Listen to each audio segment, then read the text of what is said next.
that authority has been restored back to us, bazalwane. So, Queen of Heaven, akasenamandla. And the kings of the earth, azinamandla. Or Prince of Persia, those are principalities.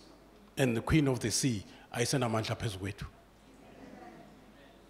How near is wine? We are given dominion over scorpions and serpents and over all the power of an enemy. So, Pharaoh is claiming River Nile to be his river. Huh? Yeah. So, ungabe sasatshiyiswa manje ama-marine spirit, ungabe sasatshiyiswa manje ama-maids. Yeah. And it's high time ukuthi sibe well equipped when it comes to into discerning of spirit. Funeke sonke sibe nayo noma kuyi-gift but sinelungelo layo kuthiwa sizilangazelele iziphiwo zikamoya. So funeke singaxhopheki. uNkulunkulu asinike amehlo okubona uthi uJesu izimvu zami ziyalazi izwi lami kezwakala bazana ziyalizwa and ziyalazi and futhi ziyangilandela. Are you listening to me? Ngoba manje ikhulunywe le ndaba kaJezebel spirit. Jezebel spirit is invading mawuthi wabheka ibandla la mawufuna incwadi yesambulo chapter 2 kunebandla elavuma ukuthi uJezebel eme uJezebel ozibiza ngokuthi umprofeti kazi eme phambi kwebandla afundise bayitolerate lo mfundiso kaJezebel and spiritual witchcraft where the church is manipulated, where the church is dominated, which is very much against the principles of the word, according to 1 Peter chapter 5. The spirit of intimidation. Umanga ikhipha ishumzo fa. Umanga ikhipha ishumzo esikhokweni. Babe abantu benza izinto out of fear. That is witchcraft. Lake lahlasele ke ibandla laseGalatia ngesikhathi uPaulos eselibuza ukuthi nithakatha ubani ukuthi ningayivumi iqiniso ningayamkeli into ebenginishumayeza yona sengibe isitha kini ngokunitshela iqiniso. Spirit kaJezebel is not dead. uJezebel wafa kudala kodwa ispirit sakhe is alive and well and is targeted ibandla likaJesu Kristu. And is religious. Even ala 𝐿𝐾C sibe nabo abazisho ukuthi bangabaprofeti sathi siyaba assessor in the spirit sabona ukuthi there's a witchcraft here. They want to manipulate us, they want to intimidate us and dominate us. Ba control. Nami njengiyimina anginikwanga ilungelo lokucontrol ibandla because that is spiritual witchcraft. Manje they are very spiritual laba bantu, they know everything. Abanye baze bayofunda babe nama degrees befundela ukuphendukezela imfundiso. Oh, bana niyizwa lento ngishoyo. Now so uMongcwele ke wayibeka lento ukuthi isifundo esibekwe la is very high kubantu abangaka finyeleli ebudodeni kwezikamoya. Kwabonakala ukuthi kungenzeka ukuthi asizwa ngendlela efanayo. uNkulunkulu wenza example kaJesu Kristu noma singayifundanga ku chapter 6 lapha na kuJohane efundisa wavungena kwisihloko sokungena enkonzweni yokuthi abafundi bakhe badle inyama yakhe baphuze igazi lakhe. Kanti iningi labalalele la balalele ngenye indlebe. Uyayizwa lezi ngisho ngoba uJesu uxwayisile wathi qaphela ukuthi uzwa kanjani. Ngoba kuyenza kube ngathi uyezwa kanti awuzwanga ukuthi bekuthiwani. uye waswela ukuqonda entweni oyizwayo. And manje kubekekile ukuthi ngoba ibandla nje uNkulunkulu elikhulisa nje asonto nje uNkulunkulu elikhulisa nje. Ya kufuneka lifikelele esigabeni lapho selikwazi ukuzakha lona. Uma lingazakhi ibandla liyazihlephula. Mawufuna incwadi kaJakobe lithi iBhayibheli qaphela njengoba nidlana nje. Nisebenza ngazo njalo iziphiwo nishana ngazo. Zingamatshe okujikijelana. Nijikijelana ngamavesi. Niqaphele ningaqedani. Ngoba iyenzeka lento kuthiwa i-spiritual warfare, spiritual civil war. Kulwa abantu bezwe elilodwa. Kulwa abantu besizwe esisodwa. Manje nathi njengoba siyisizwe sikaNkulunkulu kuyenzeka sibe involved. Njengoba kwenzeka nawa-Israel ke kulwe nje uBenjamin alwe noJuda. Sinempi eningi kwa-Israel ezaziliwa ngaphakathi bengalwe namaFilisti belwa bodwa. Kuyifa lamadimoni ukuthi balwe bodwa, kuyifa lezitha zethu ukuthi zilwe zodwa kodwa kulona ifa lethu. You understand? Yeah. So kuyenzeka kuxatshane kulanywa labazalwane abanye baze behambelana enkantolo. Nalozo ozohlala alungisa udaba lwakhe akasindisiwe. Uzolungisa abantu abasindisiwe. Izinto ezazikhona ke I'm going to give you one example of ibandla. Nikhona abazalwane elali lento engiyishoyo. And it's very common. Kunobaba ngeke ngibasho befikile kumina. Ibandla lakhona lina 30 years and over. Laqala ngamandla amangalisayo. Kodwa kuhambe kwahamba lapha phezulu kwaba khona kwehlukana kwase kuhlakazeka nomhlambi. Because it is common mawufunda church history ukuthi once imandla libe between 20 to 30 years liqale lihlephuke. Kuba nguyikhundla. Ko-operate iziphiwo kubantu abangenawo amafruit. Yangoma nje soyibona nayo le. Njengoba bejahe ukuthi uNkulunkulu abasebenzise basho ukuthi give me because it's a gift of the Spirit. But kusho ukuthi no give me syndrome. Abanayo make me.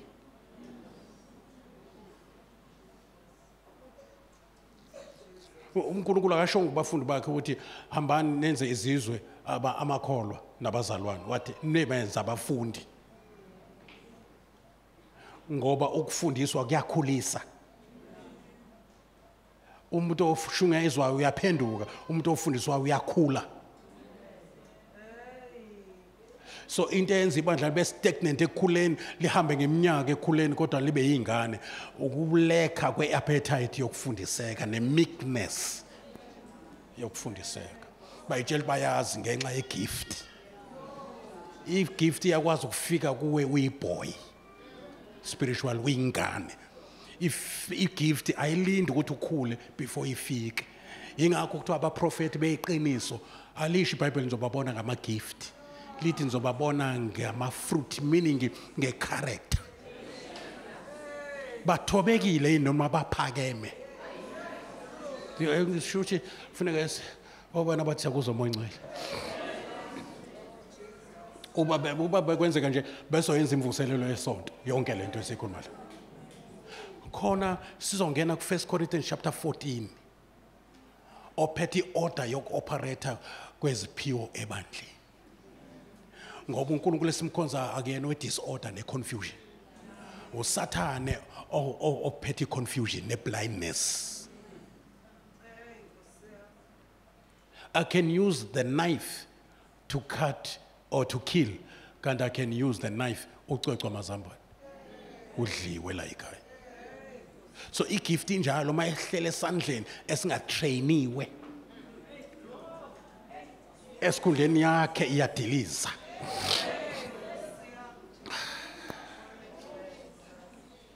And inkinga igift efika umuntu engenziwe. I-message uMamahlaba ajwayele uyikhuluma uthi i-problem yendodana olahleko ukuthi waqala ngokuthi give me. Washayeka kwachitheka nalo give me. Wawudla nefebe. Wabuya ezingqondweni. Ngoba ukuba kumoya kusho ba out of your mind. In fact, the Spirit of God mayifika uza ne sound mind.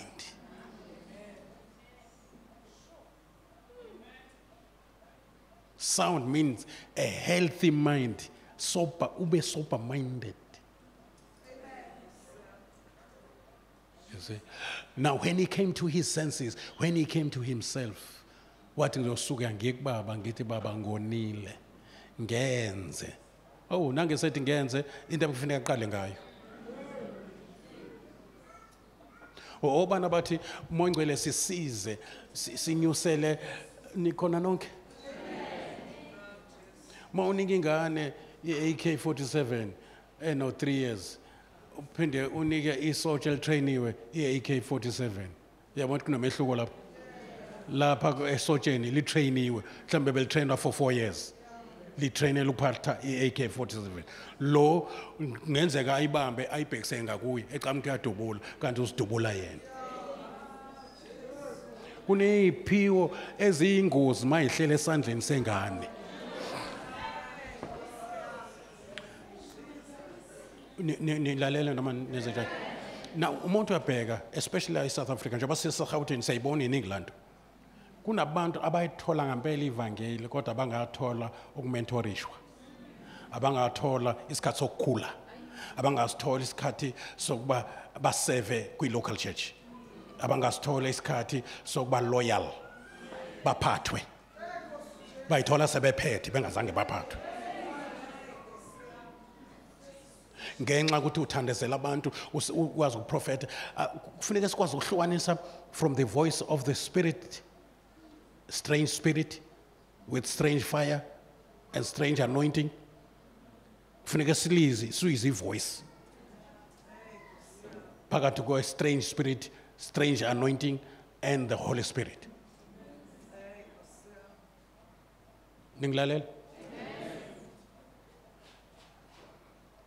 Because lo moya uyangena ngifuna nilalele kahle lo moya uyangena ungawuzwa uzongena ungawuzwa ngoba ukhulile ekuzweni ngitheni uzongena kanjani awuzubona maso mouthpiece kaSathane uzocabanga ukuthi usakholiswa umoya ngcwele njengoPetro.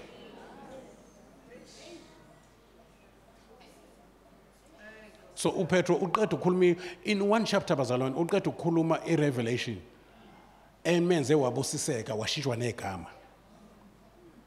But in the very same chapter nangu Jesu esekhoza uSathane kuye. Well, that spirit is not the spirit of my father now. This is the spirit from the gallows of hell using the same mouth. Angisho ukuthi saba noma ungayilangazelele iziphiwo zikamoya zilangazelele ngoba ezebandla. Ingakho uPaulos wathi ibandla seliphithizele eKorinte abazalwane beneziphiwo ngeke kube nesiphiwo njengebandla laseKorinte. Asikho isipho esingenzeki futhi asikho isono sasingenzeki. Kwakhona nje nomuntu olale nomkayise kodwa evutha. Azathi uPaulos lesona esenziwa la asikho naphandle. Kodwa bayavutha emoyeni. So ngifuna siyibone ibandla laseKorinte libe example egood. Kwabonakala ukuthi leadership isi decide ukuvala yonke into yeziphiwo. Ukuthi asiqhubeke sikhonze njengenjwayelo okuyingozi futhi ngoba umoya ngcwele ukhulumile ngomkhozi kaThixo la undaba ezitha. Wathi kunomehlo phakathi kwebandla traditional nebandla le-spiritual. Ibandla traditional most of the time makufika change kamoya ngcwele within scriptures alivumi. Liya revolve around aliphambili. kanti kuyenzeka hallelujah i-anointing ihambe ngenduku esandleni sikaMosi kodwa ihambe ngomphongolo esandleni sikaJoshua. Same anointing. Kodwa nje indlela ehamba ngayo ihamba ngenye icontainer. Kodwa yawavula nayo amanzi. Futhi ibambile izifundiso zikaMoses. Uthi mayingasuki lencwadi yomthetho emlonyeni wakho nasemehlweni akho. Zonke izinto ngiyikhulume ngoMoses uyibambe eJoshua. Nalapho kukhona ingozi ukuthi umuntu eze ne-new revelation eze nento eyijulile kanti uyalahleka. Anganoma nikhona in line there. Yeah, kube ngathi nje asasho nokusho athi umoya ingcwele uthe ngoba kufuneka ube careful. The prophets, especially in the New Testament, nikhona bazalwane, they were there to say what the Lord is saying. And they were hindered to dictate ukuthi kufuneka ibandla lenzeni. Bona babedlulisa ethi khuluma ngoPaulos ethi lo engibophe ibhande lakhe uzokwenza lokhu nalokhu eJerusalem sephelileke.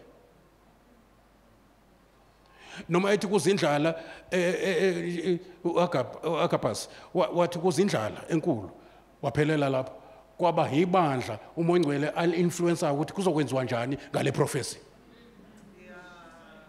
So but now sinaba prophet aba direct ibandla ngathi bawumoya ingcwele. Base bedonsa umfundisi bathi lento umoya ingcwele lento oyishumayelayo akuyona umoya ingcwele ayimbule kimi ushumayele wrong. Umela unovalo ngoba nayo inkosi mana ngikubhekile lapha.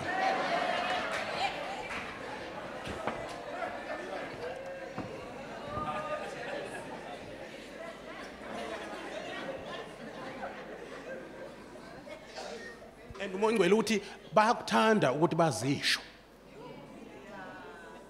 No, Jezebel was a prophetess ubedla ngokuzisho. Nabaprofeti abafalsi lithi iBhayibheli bazisho ukuthi bangabaprofeti bangabapostoli bengesibo bathanda ukuzisho. Ithi incwadi yezakha incwadi yeProverbs ithi musuku lokhu uthanda ukuzisho ishiwo.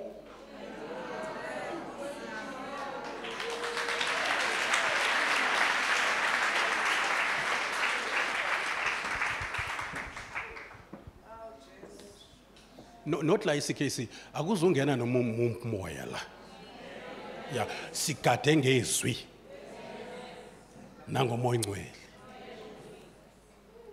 Namanje ngizwe ngimncane ukuthi ngikhulume though ngisesigabeni sokuthi ngiyikhulume ngathi umoya ingcwele ngisize angifuni ukuncika engqondweni yami ngoba ngigade ukuthi ngamshumayela uKristu ngombango.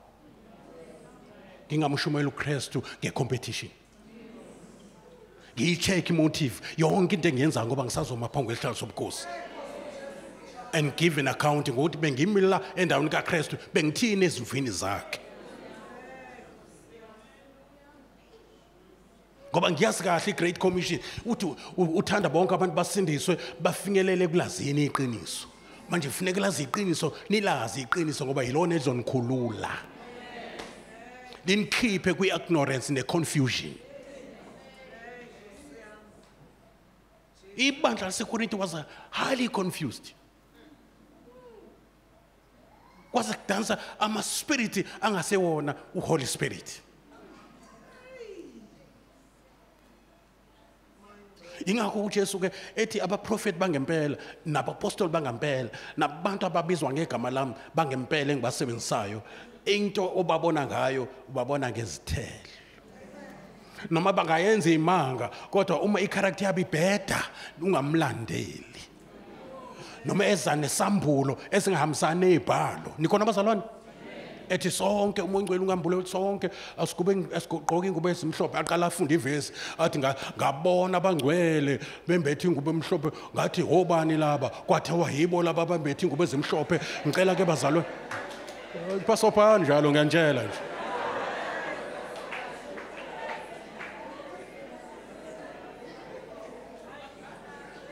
Pasophani ngintshela.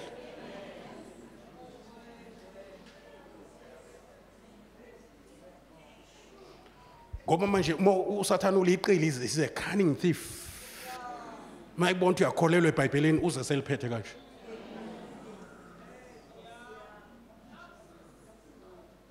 It will be a temptation kuJesu ento ayivela kuSathane if he was not quoting scriptures. Njengoba ethi akayiwise nje, he's quoting scriptures. Manje kufuneke ukwazi ube nespirit sika-Isaac. Wathi mayifika uJakobe wathi izandla, ngoba izandla zikaJakobe zazi-smooth ezika-Isaac, ezika-Esawu zazinoboya, so wagqoka ke isikhumba ke ukuze ubaba wakho ongaboni emehlweni ngoba yinkozi nongaboni. Ngicela la isikesi singahambisi impumputhi.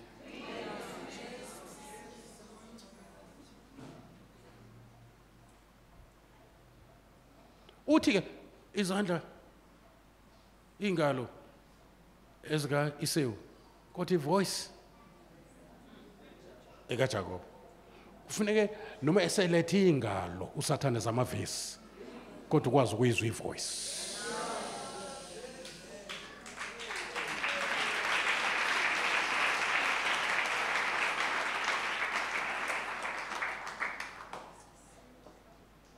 One of the typical example of a false prophet and a false apostle in Bagamo.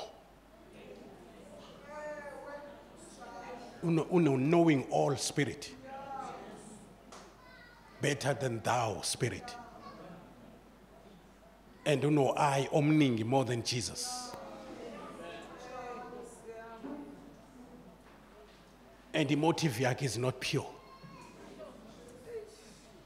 And awumuzwa uJesu glorifyeka kulomuntu. Iglory yakhe. And you can even feel noma ngabe awukho high spiritual, uyakwazi ukumfilisha umuntu onespirit esi-strange. Ungazenzisa ngathi awuzwa. Ngoba ngifuna usungenwe i-temptation yokucabanga ukuthi wena lento engiyikhulumayo wena it's far from you. Unayo kodwa akekho okutshelayo ukuthi unayo. You can sense, you can know the voice of your master. Uma uJesu engaphakathi noma ingcwele engaphakathi uzokwazi ukumuza uJesu, umuzwe noSathane futhi.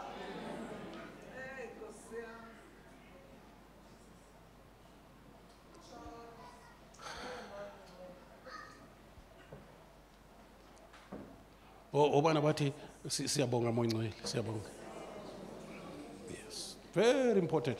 Ufuna siye kahle kuma heights. Sifike kahle, singafiki ngomgunyathi. Singafiki ngokujomba ama steps. Ngoba izosifika sesiphezulu lento. Because the gift of God takes you high. It's very good on that, but it cannot keep you there. It's the character, your lifestyle that can keep you where your gift has taken you. Uthi umshunemikazi manje sengiyazi ukuthi lo muntu usho mamahlaba uyibeka kahle manje.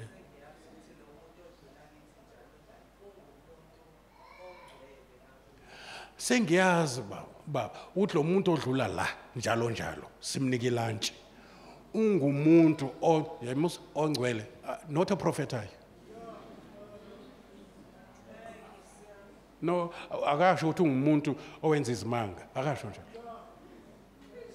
Uthi ungumuntu ongcwele, akaze nje angicifelishe, njalo mayidlula la simphakela ukudla, akazange abe nama actions engawa understand. Yho.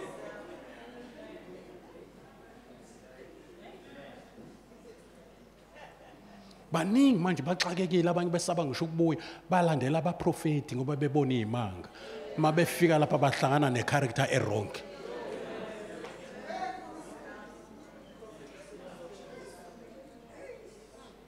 Abaprofeti elithi iBhayibheli baprofeta ngemali. uNkulunkulu wabo izisu zabo.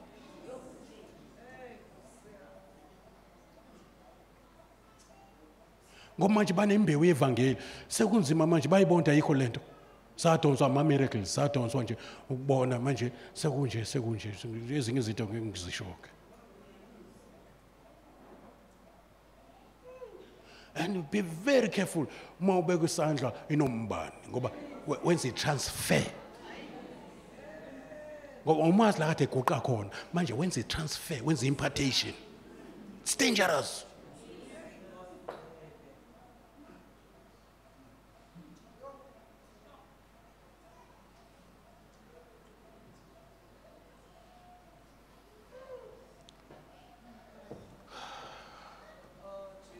Yonke into ikhona endlini kaNkulunkulu. Asitshela makhelwane yonke into ikhona endlini kaNkulunkulu. Kunothisha abafundisa kwindaba yabapostoli nabaprofeti nani ayisasebenzi. Yayikhona ngesikhathi sabeka ifoundation. Ingakho kuthiwa ifoundation yabapostoli nabaprofeti. Manje ifoundation kade yabekwa. Manje ayisekho indaba yabapostoli manje. Babodwa bathi indaba ama-gift ayisebenzi ngoba manje i-technology is high manje. Abantu sebayaphila kalula manje sekhona imithi manje sekhona yonke into manje yokuthi abantu bangaphila. So indaba ye-gift of healing mzandu ukuhlupha abantu. So that is why now abantu bebhenela ke manje kwamanye ama-altar beyofuna healing. Beyofuna i-spiritual healing eza nge-spiritual power. Ngoba uJesu ngesikhathi uSathane ngesikhathi ixoshwe ezulwini awathathwanga amandla. Because uNkulunkulu mayinika unika without repentance. Kuyenzeka umuntu aqhubeke enze imanga njengoJudas Iscariot kanti akaziwe encwadini yokuphila. uJesu uyabaxwayisa ukuthi ningajabulela ukuthi manibiza manikhipha amadimoni anilalela. Jabulelani ukuthi niyaziwa amagama enebhaliwe.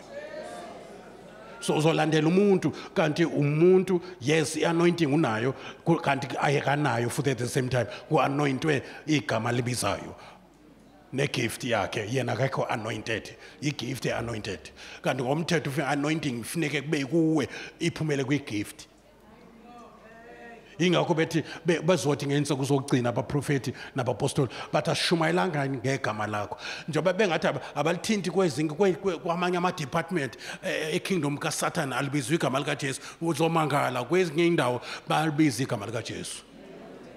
Ukuthi uJesu wakhona ubizwa ngokuthiwa u-Stone Jesus abanye. Kuno-Jesus ola emkhathini obizwa ngo-Stone Jesus. Abanye ngwabezwa bethi in the name of Jesus kanti abasho lo Jesu omkhonzayo. Ngoba phela igama Jesus igama labantu.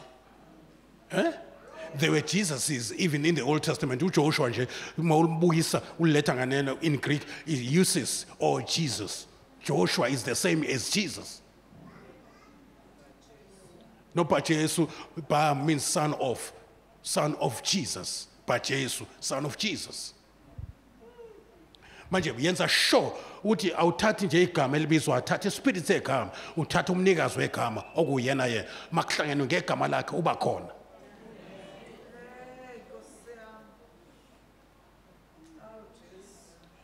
For sure nje uSathane uyasho nje kuwena uyohamba usinda njandini. Mhlawumbe uyasho nje uSathane uyohamba usinda uyosindela lo Jesu kwakho. Okay.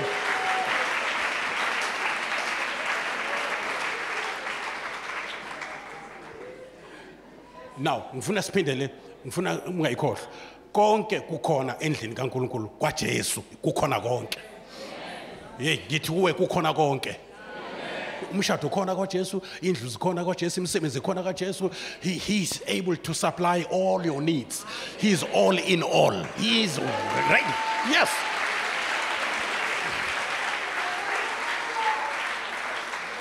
Ungakulinge uphumele ngaphandle ufune izinto oyishiya ngaphakathi.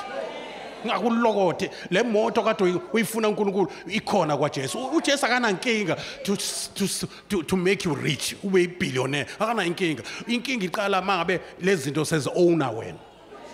If you own them, akana inkinga. You can be as rich as much as possible. He is able to do exceedingly abundantly above all that you ask or think. He is the God of abundance. Yonke into yakhe noma ekunika impilo ukunika abundant life. No, he's the God of abundance. Ngawulinga uphumele ngaphandle. Ngoba manje Moya olanda ifavor kuSathane uzokhokha kakhulu. Kanti yes ngaphezulu kwalento akwenzela yona. Kanti la sewukhokhelwe. Yeah, sekubhadelwe. Into efuneka kuwe nje faith. It is impossible. Lento eyachitha imali yowesifazane wayenomopho echitha imali ezama ukuphila wayithola free ngokubamba umphetho. That was it. Faith. Finish. Devil is a liar. Konke kukhona endlini kaNkulunkulu.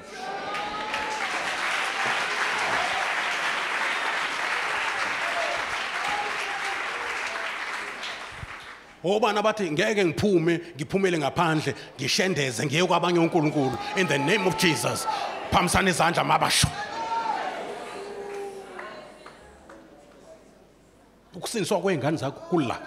Kuze kuthiwa mawukhole yosinda wena nendlu yakho. Ingane zakho in as far as God is concerned, because ukuya kaJesu esiphambanweni, he was covering anything eyisidingo. He was dealing with any problem. I-problem odila nayo, it was dealt with. Abeswanga. Usathane olwa naye wanqotshwa kuphansi kwenyawo zakho. Unqoba, that is why lithi iBhayibheli you are more than a conqueror, because uqale wanqotshelwa before unqobe. Uqale wabanjelwa before ubambe.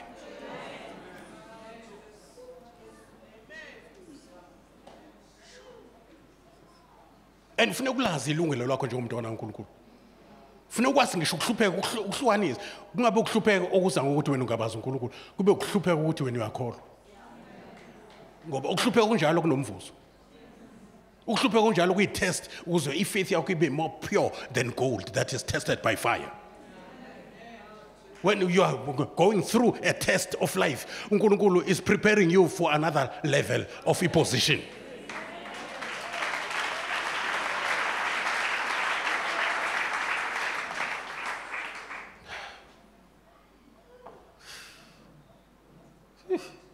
Moya Ngcwele ngiyabonga, uhamba nami Moya Ngcwele ngiyabonga.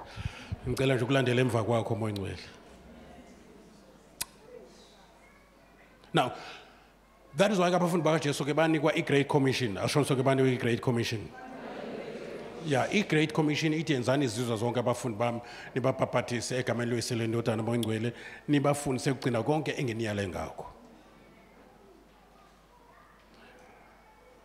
Kusho njengoba benziwa abafundi kusasa i-bridge nje imfundiso. Once kuhlangane umfundi owenziwe kuphuma ngale kwemfundiso sekuphuma isisebenzi esetshenziswa uNkulunkulu ukuthi kwakhiwe umzimba kaKristu. Manje awukwazi ukusebenza ungasetshenziswe. Awukwazi uhola ungazange uholwe. Mawubona uthisha emeklasini efundisa iklasi uke waba sedeskini efundiswa. Umbheka umuntu oqhamuka ese-gifted engazange enziwe.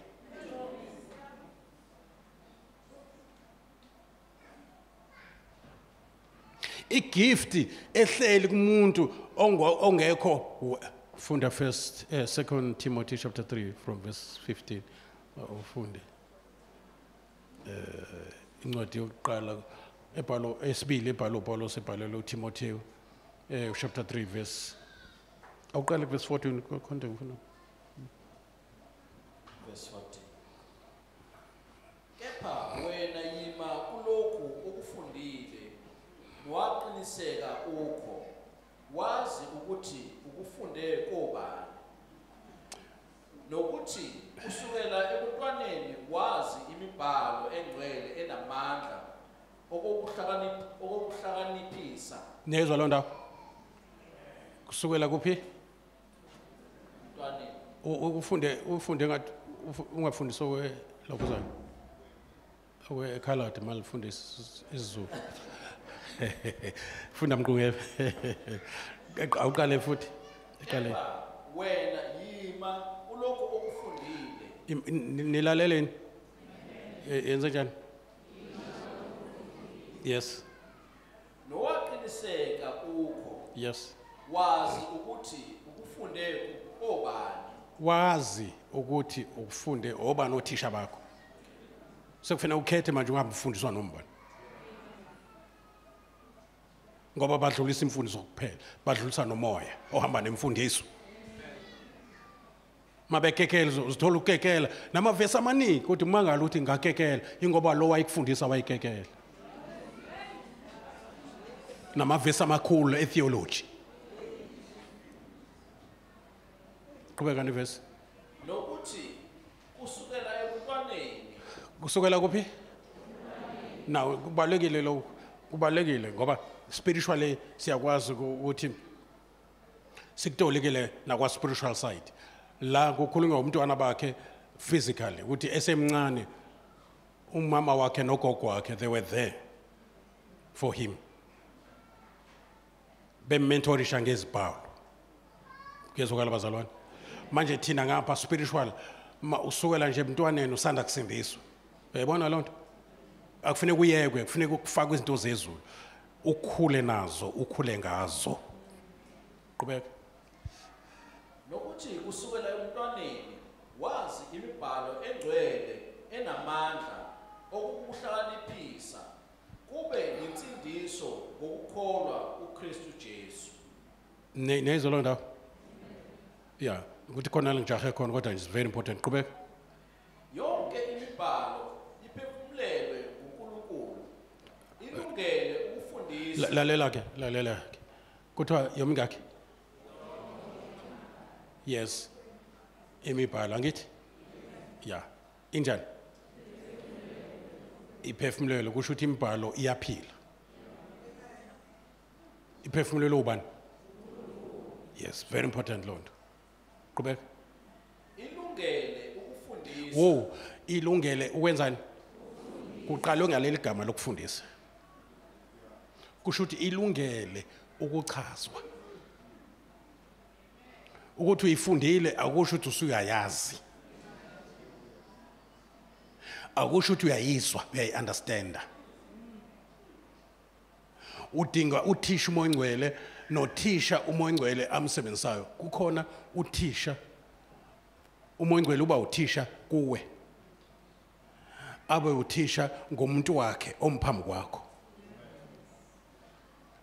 ukuze kube khona ukuvumelana phakathi kwakho nothisha omphambi kwakho nothisha within you akana manje khona yini uzwe iqaphela uyi-exercise lento uma ufunda iBhayibheli ukuthi akekho khona okuchazelayo ngaphakathi uzutshele nomunye ukuthi ngithe mangilifundala ngangilifunda leli verse kodwa ngithe mangilifunda kwaba khonto embulekayo umoya ngcwele uyachaza umoya ngcwele uyachaza ungazulindi ukuthi uzufike ngesonto uchazelwe vuma umoya ngcwele akuchazele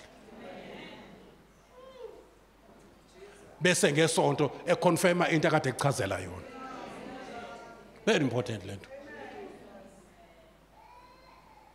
qhubeka enye into engifuna siyibambe bazalo la kwi-Great Commission uJesu akazange athi bafundi bakhe enzani izizwe zonke abafundi bami nibabhaphathize egameni loyise nentotana nibaprofeti njengoba kwenzeka manje uphela uthola ukuthi nje kune-session nje ephela yonke kuyaprofethwa uba-check labo bantu bakhule kangakanani. That is why in the especially in the New Testament, even in the Old, we don't have, I wonder if sina umuntu operator kwa prophetic office ophethe ibandla. Hayi musangatha nelto hambe.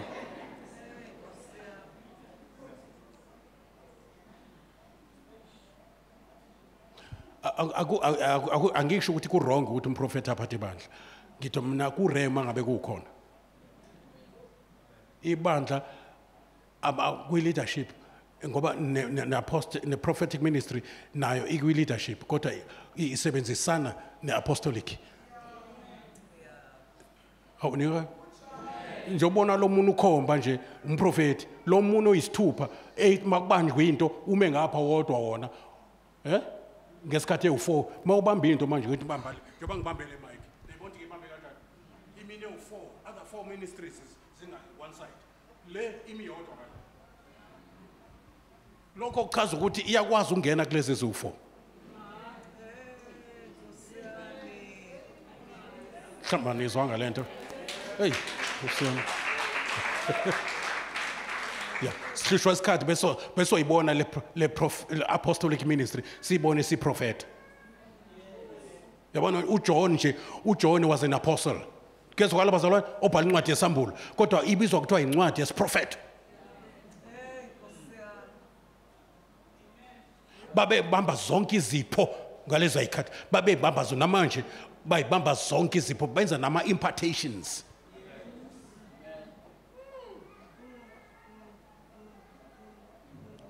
Ubona baseyizwa lento usave umprofeti namanye ama gift uma phansi kolawulo le-apostolic office. Ngaphandle kwalokho uzobunhlanhlatha.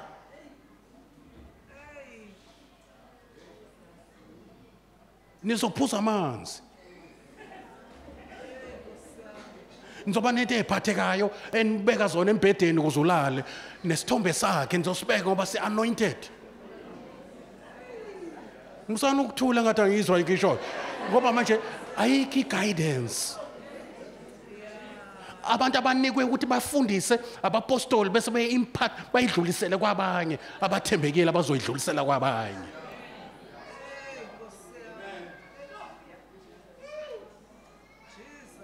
And ngoba manje bagcina manje ingase emphasizwa nento yokusindiswa seek first the kingdom.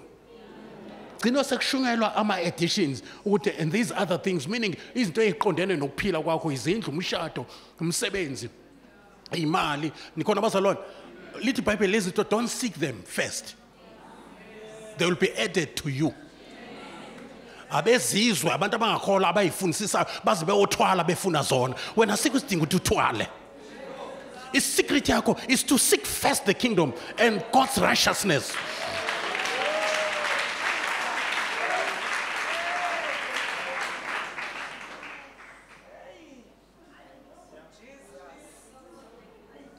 Sibuye konje ngisho lento kodwa nje akulona usuku ebesitshela ukuthi usuku esilikhethayo ukuthi sobe sila.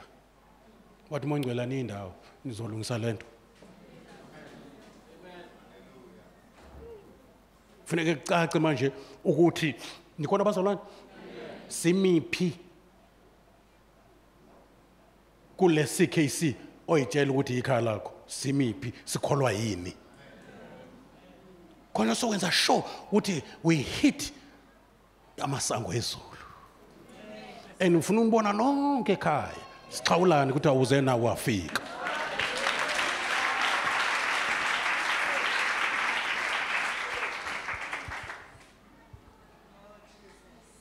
Now, niyezwa ukuthi all scriptures, angisho niyezwa?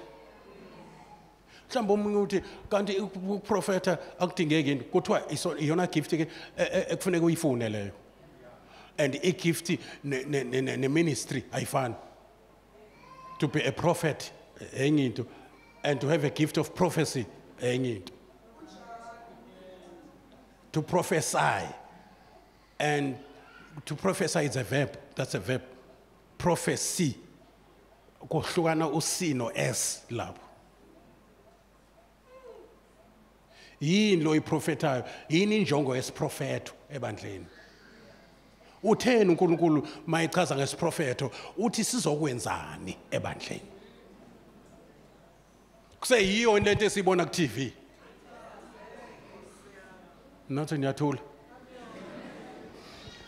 Kune spirit esebenzayo kuma soothsayers, asho ngisenge soothsayers. Or you can call them diviners. Spirit of divination. Sikutshela indaba zakho, sine word of knowledge, sine word of prophecy, sina yonke lento. I word of knowledge ukuthi ngikutshela indaba zakho nje, ngikutshele ne yonke into ngawe. Ungazange wena ungitshele. That's a word of knowledge. Nikhona nonke bazalwane? Yeah, nokukutshela into ezayo. Ikhona lo gift nangapha kwaSathane. Lithi iBhayibheli makuvuma umprofeti phakathi kwenu asho izinto zenzeke njengoba kade eshilo. Kodwa bese ethi asiye kwabanye uNkulunkulu akukhombe ezinye izinto eziphathekayo. Akhombe indwangu ebusiswa umprofeti ukuthi uzomane ulala icamela kuyona. Kuthiwa ningabe nisamlandela lo mprofeti. Oh nase niyenze njalo. Akufuneka kube nendwangu nje osuthembe yona opposite the name of Jesus. You are asking for trouble.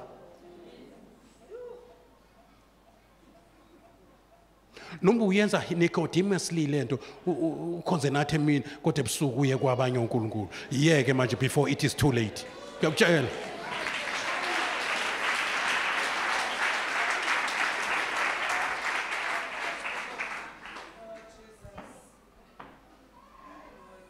a gift of prophecy iyadingeka ebandleni kodwa uNkulunkulu azange emphasize yona wathi akazange athi mase nihamba kumhlaba wonke ke senishumayela ivangeli nenza abafundi nibabhabhadisa bese nihlala phansi ke nibaprofete kuze kushona ilanga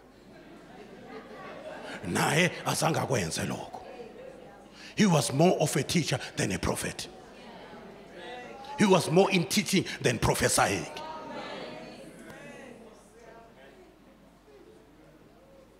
Ngoba abahlala abantu abaprofetiwe bayahlala babe rooted abantu abafundisiwe.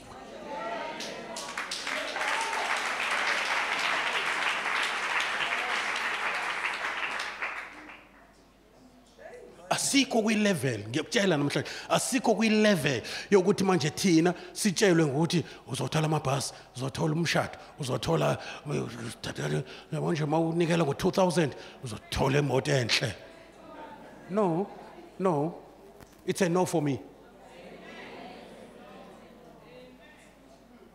Because seek first the kingdom and God's righteousness, which is the breastplate that covers your heart, so that there will be no more condemnation with you.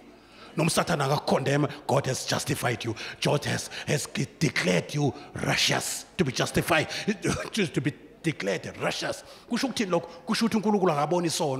You are as righteous as you are. I mean, as he is. Izinto kufanele uyizifune lezo. Khona umehlo phakathi ko asking and seeking. You don't seek things, you seek God, you seek his will, you seek his presence. You seek spiritual things, not material things. Musukuzithoba uzehlise phansi hamba ufuna uzozuye la ngayiwa khona. Bakuhlabela ikati bakubelethise lona umhlanga ngoba hamba ufuna la lonke lento efunayo ke bokuhlabela inja ngoba uhamba ufuna izinto efuna bezifuna wena.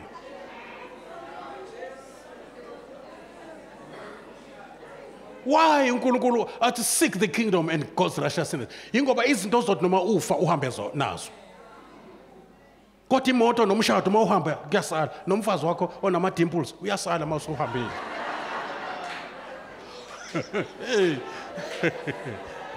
Manje uthi uNkulunkulu lezi zizosala uma uhamba, don't seek them, you can ask them.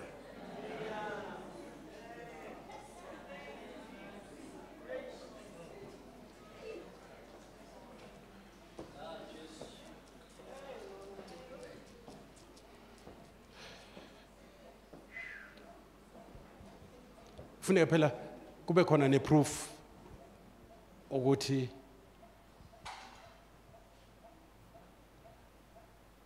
ubaba by the grace of God unikwe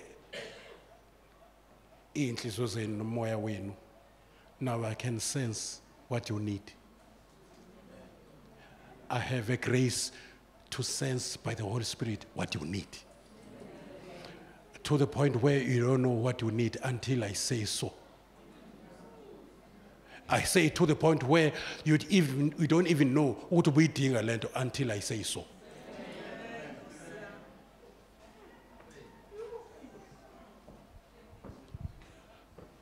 Awufundi. Yonke imibhalo iphefumulelwe uNkulunkulu. Yes. Ilungele ukufundisa. Yes. Nokusola. Nani. Awusoli ungafundisanga. Ungayithethisa ingane kanti awuzange uyihlalise phansi uyifundise. Ungayigxeki. In fact ayisibeke eceleni igxeka ngoba ku wrong negative. Ungayithethisi, ungayisoli, ungakayifundisi. Ithethise phezulu kwento obusuyifundisile angalalela. Qhubeka ufunda. Nokuqondisa. Yes. Nokuyala ekulungeni. Yes. Ukuze umuntu kaNkulunkulu. Now lalela ke. Uma kuthiwa nje umuntu kaNkulunkulu kusho ukuthi lo muntu useyiservant. lo muntu useyisandla esiqala ukusebenza. Ngoba sonke sinamalungu omzimba kodwa ithi izalwa njengani besikwadla ukusebenzisa izandla. That's why ifunzwa kodwa inezandla. So nomzimba kaKristu njalo uma ngabe kukhona amalungu amasha angenayo ayakhula ukuze akwazi ukusetshenziswa inhloko yomzimba.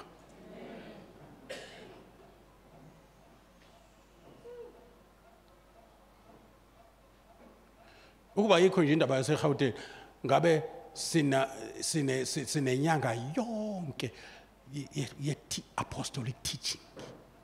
Baqiniselanga njalo esifundisweni qedela. Yabona ke awasilahlekile njengoba senza lento nje. Ngoma nje lento uma ingenzeki kahle nikhona nilalele bazalwane. Yeah, even noma ungayi intercessor kodwa engafundisekile. Sozwa sewunembono engesho khona.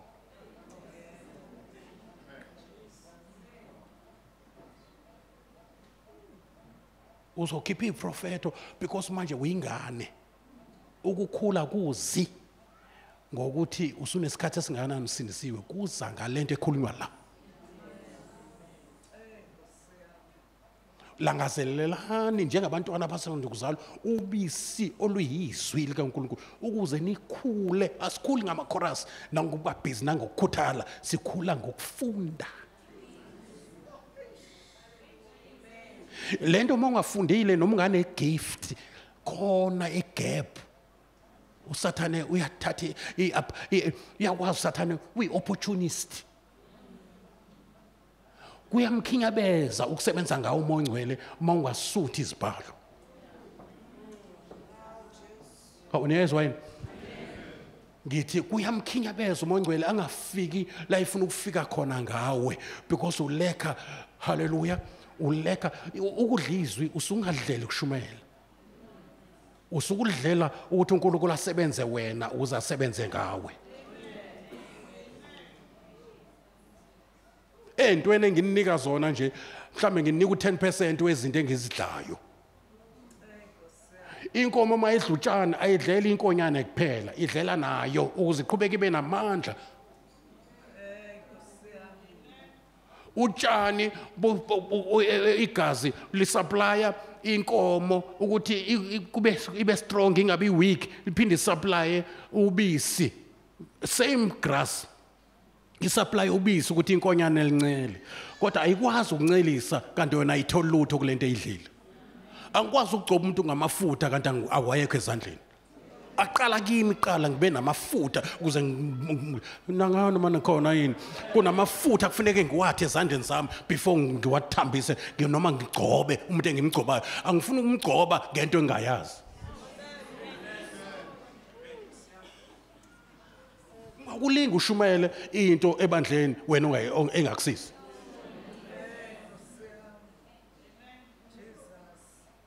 Ungabatshela ukuthi abenza into ethile wena ungayenzi.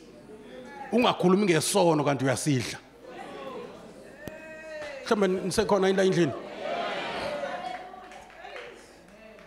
Impakamo is one of the spiritual what should I say? You can be spiritually proud. Uphakamele ingakho uPaulos manje uNkulunkulu emdedela nengilosi kaSathane ukuthi imshaye ukuze abahlale ehumble ngenxa yezambulo. Noma nisekhona unezambulo ezingekho nakwabanye ababe phambi kwakhe. Umpostoli onezambulo manje uza ngaphakami uyayibona iphakama ukuthi injani yabona ungaphakama ngokuthi uNkulunkulu uyakusebenzisa phakamele lodwa. So that is why uJesu even naye uJesu Kristu wenza sure ukuthi uthatha i-bottom shelf. uJesu Kristu uthi kubafundi bakhe fundani kimi ngoba ngithobekile. Akasho ukuthi fundani ukuthi amadimoni akhishwa kanjani. Yabona?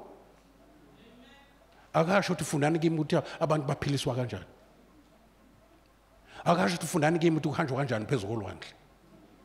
Uthi fundani kimi ukuthi umuntu kufuneka bemnene, bukani mina ukuthi ubumnene yini nokuthobeka kwenhliziyo yini.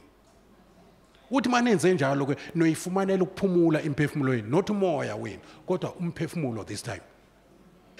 Lokhu kuphumula kokuqala ukuthola ngokuza kuye. Wozani ngizonika ukuphumula, wozani ke anikhathele ngizonika ukuphumula. Funda kini nizofumana ukuphumula komphefumulo. Kunokuphumula oyifumanela wena kona ngokulingisa uKristu. Uthi uvukelwa ngapha nangapha ube addressed uyiphumulele ngoba ubheka uJesu wayenza kanjani makunje. Na wenza sokwakhe then sekuphumula emphefumulweni. Akusho ukuthi emoyeni kuthiwa emphefumulweni. Uphumula emotional. I-depression ayisondeli kuwe ngoba ulingisa uKristu. Ngoba noma ngaba umpostoli, uba umprofeti, ube uthisha waziwayo kodwa uma ungamlingisa uKristu uzoshawa i-depression. Kunezinto ezokushaya emotionally. Kunomfundisi obeshumayela ngengimusho, wayeshumayela usekuneminyakana nje, wayilengisa. Powerful preacher, wayilengisa. Abanye baba ne burn out engasho ukuthi bayaphumula, abanye bathatha bazi baye koMauritius kodwa abuye lapho engenakho ukuphumula kade yophumula. Ngoba ukuphumula kufuneka kuthole ngokufunda kuKristu. Ngoba uthi mase nilithabathile ijokwe lami lisho ukusebenza endlini kaNkulunkulu. Fundani kimi ningathathi ijokwe lami kanti nizofunda kwenye indawo. Uma unikwe ijoka le prophecy ebandleni yenza sure ukuthi ufunda kuJesu ukuthi wayiphila kanjani nama prophecies akhe. Uthatha umoya asazazi negender useyikhohle ukuthi seyingane. uTimothy ukhunjiswa uPaulos ukuthi ubasobheke Paulos njengoba uthola ifavor yokuphatha ibandla namakhehla la obaba abadala nomama abadala bala ungakhohlwa isigaba sakho ukuthi uyingane njalo wena nje umphathisiwe nje. There's what ivangeli selishumayela can be down on earth. Alikhohlwa igaba zethu. Ngabo? Uthola umfana omncane engathi uyisangoma. Umfana omncane ethi ya mina ophethe. Ngigcotshiwe ngumgcotshwa kaNkulunkulu. Mangalaleli mina uzofa noma unentshebe emhlophe. Akuhambi ngentshebe emhlophe. Wona ke sekushileke njalo. Phuma ke kulelo sonto. Ngiyakutshela nje. Khona la kiwa khona. Uthi lapha ku 1 Timothy chapter 5 mawukhuluma nomuntu ongangawe khuluma naye engathi ukhuluma nomfowenu. Mawukhuluma nomuntu wesifazana ongangawe khuluma naye engathi ukhuluma nodade wenu. Ebesethi lapho ke impurity. Meaning ningahlala endaweni embi uthi ukhanselisha usisi nise hotel. But that's not purity. U-exercise upostoli bakho nobuwa umprofeti wakho kodwa u-exercise wrong unika ithuba inyama. Ebesethi mawukhuluma nomuntu ongangoma wakho khuluma naye engathi ukhuluma noma wakho. Mayikhuluma nomuntu ongangowihlo khuluma naye engathi ukhuluma nobaba wakho. Angisho ukuthi mase ngikuphathisile khohlwa isigaba sakhe. Niyobabona ngezithelo.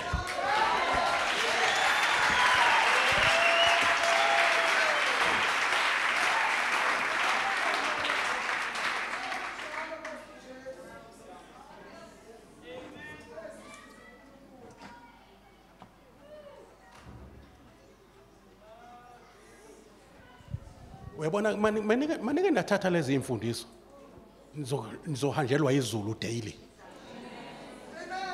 Nizophila ningazange ngicela ukuphila nizovela niphile nje. Niphiliswe lezi zinto enizwayo la nenimeditate zona. Ukuba kuya ngoSathane mina ngabe ngihlale nje ngiyinto nje ngabe sengaba into nje egulayo ngoba uSathane uyangizonda. Yabona? Okunye akuzwa ukuthi kuyangihlasela kodwa ngiphike ngokuthi nje angizosuka entandweni. Angizosuka ezimisweni zezwe. Awunikhona abazalwane? Angizumphakamisela uNkulunkulu ngoba sengisebenzisa because ngisho ukuthi ngimeme ifall because pride goes before the fall. uyabona uma uphakeme uyophakama ulale nomka Uriya akuyeke uNkulunkulu nenkanuko zakho ngoba uphakeme uyolala nomfazi womuntu nezibhalo usufundisile wenza yonke into ngoba uphakeme uNkulunkulu ayizonda impakamo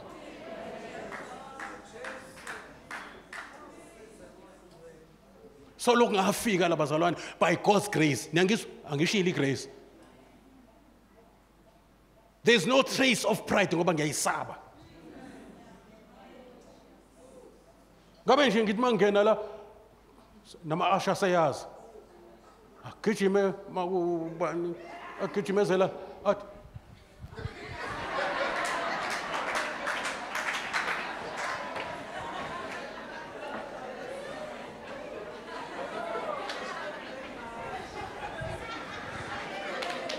nami ngeneke sengihamba kanje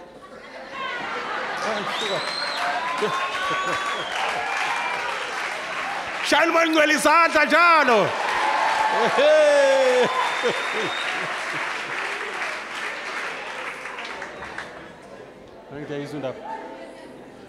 why? Because my role model is Jesus. I'm looking at that man, Jesus. I don't want to miss him. I want to make sure that he's my mentor, he's my role model. Ngibukela kuye ukuthi kwenziwa kanjani.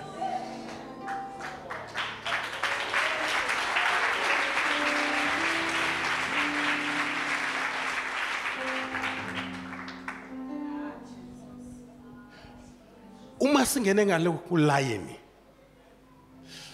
ke sibe ibandla laseBerea nama noyicheka ninodwa kwi-cell group yenu into kade ifundiswa ngesonto nizirevise ngezibhalo izindlela njalo zama-cell groups are lively uthi umoya ongcwele uthe ngesonto ake sibuke bazalwane uNkulunkulu embuleni kuwe ngesikhathi umoya ongcwele ekhuluma kanje ngesonto ngoba ibandla kufanele lifinyelele njengoba kuthiwa kufanele lifinyelele kuzakheni ngephiwo lizakhe lona ngothando mawufunda Ephesians chapter 4 kuthiwa wenza abanye abapostoli abaprofeti for the equipping of the saints for the work of the ministry kwenzeke renewing of the mind which growth is when your mind is renewed ibe spiritual that is spiritual growth once you are grown ube indoda kwezikamoya ube matured wezizulu likwethembele itask ebalulekile ebandleni